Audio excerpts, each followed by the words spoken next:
Hi, and welcome to the Warrior Women Bible Study. We are in the book of Luke, and today we are on Luke 6. So here we go. I'm going to give you a little bit of a lesson, little synopsis of Luke 6, and along the way, I'll probably ask you some questions. So what I'd love for you to do is comment those answers to the questions in the space provided below the video here that you're watching. So where are we in Luke 6? Jesus is in a wheat field. And it's just kind of a funny picture. And I want you to picture this. Initially, it's not a funny picture. Jesus is in a wheat field. He's talking to his disciples. And his disciples, it was completely lawful. His disciples pulled a little bit of wheat from a wheat field, pulled off the grains, had them in their hand, did this to separate the wheat from the chaff, blew the chaff away, and then popped the wheat in their mouth for sustenance to eat. Well, up popped the Pharisees. Okay, so they're in the middle of a wheat field. How did the Pharisees just pop up out of the wheat field? But they did. Okay, so they tried to tell Jesus that it was unlawful what they were doing. Here's a little bit of information. So the Jews had taken the Old Testament, what they call the scriptures, and over the years they've added and they've kind of distorted some of that law. And so what was meant was don't get a sickle and work commercially for gain, for financial gain, but eat. You need to eat on the Sabbath. So if you need to pull wheat and do this and pop it in your mouth, that's great. Do that. That's fine. But these Pharisees were trying to trick Jesus and were trying to they had already just made, they had just kind of distorted what the original gospel said. And Jesus called them on it. Jesus said in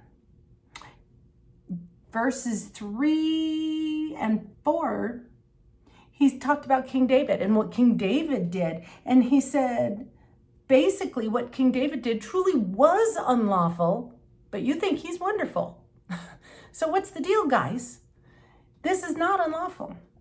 Okay, then what we do see in these first 5 verses is Jesus's compassion and how very much Jesus has more compassion for people than patience for ritual. I think that talks a lot about our faith and where we should hold ritual in importance versus compassion in importance. That could go a lot of places we're not going to go. But I think that's kind of an interesting thought to get to. So in all of this, remember that Luke is interested in this as an observer. So he's seeing all of this from a Gentile's perspective. So it's good to keep in mind, especially the first 4 Gospels, who their audiences were. Luke's audience was Gentiles because Luke was a Gentile. Interesting thought to keep in mind. So then we have the healing on the Sabbath. So we have the man with the withered hand. So I'm picturing someone, that holds their hand after maybe a stroke or something. That's kind of what I'm picturing with this. It would be interesting to know how you picture it. I would love that. That would be an interesting question. So include that if you'd like. But some people believe that this guy was a plant, that the Pharisees kind of planted this man. And these are Bible scholars. This is just, some people think this could have happened. What we do know is that he was there. And so we also know that in that day and age, if someone had a disability or an illness, they thought that the problem was due to sin. And a lot of times the parents sin, so a generational sin. And so this poor man was probably a plant, because they knew Jesus was compassionate. Isn't that a crazy thing? They tricked Jesus through his compassion. I love Jesus. Jesus just threw that one in their face. So, verse 11. Oh no, I want to start before that. So Jesus says in verse 8, but he knew their thoughts and said to the man who had the withered hand. So he knew that what they were getting at. Arise and stand here. And he rose and stood. And then Jesus said to them, I will ask you one thing. Is it lawful on the Sabbath to do good or to do evil? What was Jesus planning to do? Good. What were they doing? Evil. To save life or to destroy? And when he had looked around at them all, he said to the man with the withered hand, stretch out your hand. And he did so. And the hand was restored as whole as the other. But they were filled with rage. So first of all, you know what? Jesus healed him. And then Jesus asked him to do something with the healing. And I think that happens so often when we are given a healing, when we are given a miracle. Jesus does the miracle.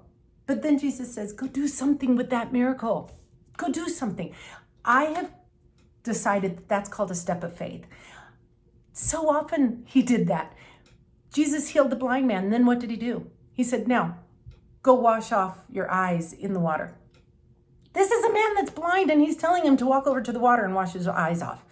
There was a man that had been paralyzed, and he said, now take up your mat and walk. This is a man that had been paralyzed for decades, and he tells him to get up and walk.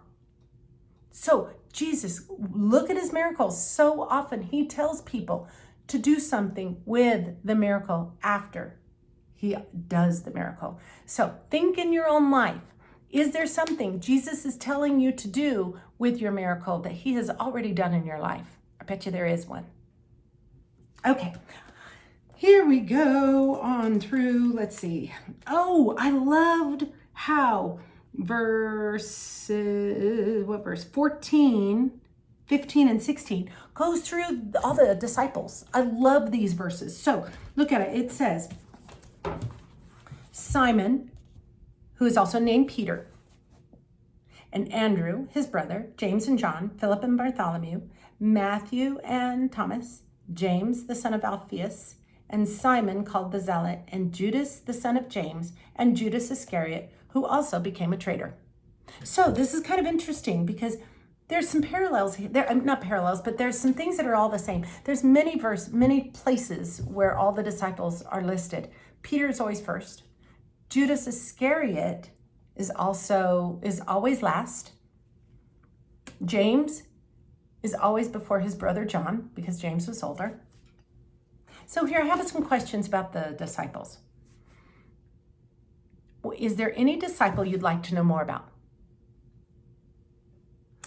Is there a name of a disciple that surprises you? I think there's some disciples here that we hear about a lot. There's some disciples here that we don't hear about very much. So are there any names here that surprise you? I'd love to know that. So put that in the comments. Okay. Then we have, and I'm going to try to get over this kind of fast. We have the Beatitudes and a whole little section on Jesus heals a great multitude and the Beatitudes. Okay, so this looks very, very, very much like the Sermon on the Mount in Matthew. It could be the same one. Now there's two options here. There's two types of things. So it could be that, remember, Luke is a Gentile who is talking to Gentiles through his gospel. And so he could have, so Jesus originally gave that story in Aramaic, and then it was interpreted into Greek. So then Paul heard about it, because remember Luke heard about it, because remember Luke is not one of the original 12 disciples. He's a Gentile. So Luke wasn't there, we don't think. So it could be that he took out the parts that were really more Jewish in context. So all you have here are the ones that a Gentile would be interested in, and the wording that a Gentile would really get and understand. It could be that. But you know what it could be, which is kind of interesting? It could be that this is a whole other sermon, because where this was put, it says in verse 17, and he came down from them. He, Jesus, came down with them and stood at a level place with a crowd of his disciples and a great multitude. He came down. So Sermon on the Mount is on a small hill. This is saying he came down. So I think this is Heather talking. I think this is probably a slightly different sermon from Jesus, but it's very interesting. So what can we get out of it? One thing that from verse 24, 25, 26, I think sometimes we get a little bit confused because it talks a lot about woe who are rich, woe to you who are full, woe to you who laugh now, woe to you when all men speak well of you. So is this saying that you should be poor, hungry, solemn, or melancholy, and people should talk badly about you? No.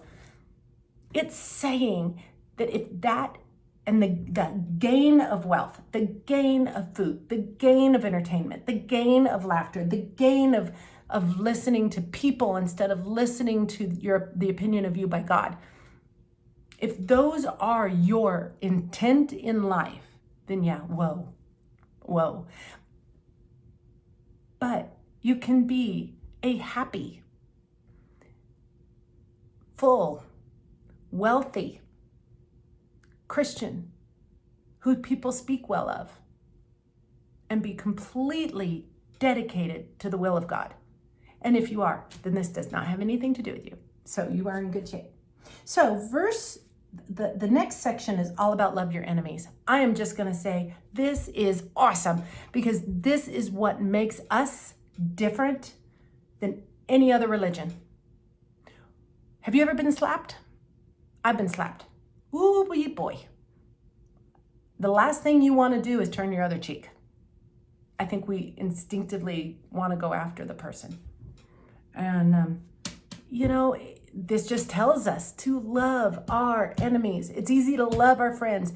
And this says, love your enemies.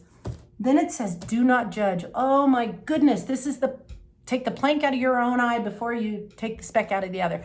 I think what this is talking through is a discipleship relationship. So if you are talking to a fellow Christian and you see possibly sin in their life and you as a friend want to go up to them and explain where they might be going wrong. First of all, that's hard. It's very needed sometimes, but make sure when you do it with the right attitude and you do it knowing where your sin is in your life. Do it humbly. Do it taking the plank out of your eye so that you can see well enough to help them take the speck. Does it mean that you should never tell a fellow Christian when they're doing wrong? No. And I have some friends who are very good at doing it gently and lovingly. But they are also good at knowing and having that mirror right in front of them that shows them the accurate, humble, sinful reflection of them. We should all have that mirror so that we are good witnesses through humbly and gently and lovingly being able to take the speck out of friends' eyes. So I think that is where I'm going to end with our Luke 6. Luke 6 has a lot of information. And I welcome you to read it, look at this, answer some questions, ask questions on the comments. I'd love to answer them. So, my friends, until next time when we do Luke 7, I love you. God's got this. Have a wonderful week.